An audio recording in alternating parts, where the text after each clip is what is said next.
Siapa yang skip video ni, jujur dia ni manusia yang paling rugi sangat-sangat. Weh, kenapa pula Ustaz? Dan orang Islam yang tengah tengok video ni sekarang, dia sengaja simpan video ni seorang-seorang. Dia sengaja simpan doa ni seorang-seorang. Tak mau ajak dekat orang lain, tak mau share dekat orang lain, tak mau repost, tak mau sebarkan dekat orang Islam yang lain. Dia nak dia seorang je. Jujur, dia ni manusia yang paling pentingkan diri sendiri. Weh, kenapa ni Ustaz? Nampak macam penting sangat ni. Doa apa tu Ustaz? Doa kita nak minta dekat Allah satu nikmat ni dalam syurga nanti. Nikmat apa tu Ustaz? Nikmat melihat Allah dalam syurga. Oi, biar betul ada doa macam tu Ustaz. Ustaz, ada dalam hadis ke doa tu? Ya, ada dalam hadis yang sahih. Oi, biar betul Ustaz. Kami tak sabar nak baca ni. Dah share dah. Dah repost dah.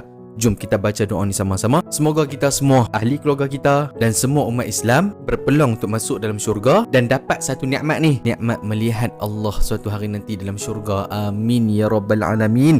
Komen amin kat bawah. Tengok skrin, kita baca doa ni sama-sama nah. Okey, ikut sama-sama nah. Saya baca pelan-pelan satu persatu. Waktu saya berhenti tu, time tu ikut nah. Allahumma inni as'aluka ladzatan nazari ila wajhika wasyauqa ila liqa'ika fi ghairi dharra'a mudirratin wala fitnatin mudillatin. Amin ya rabbal alamin.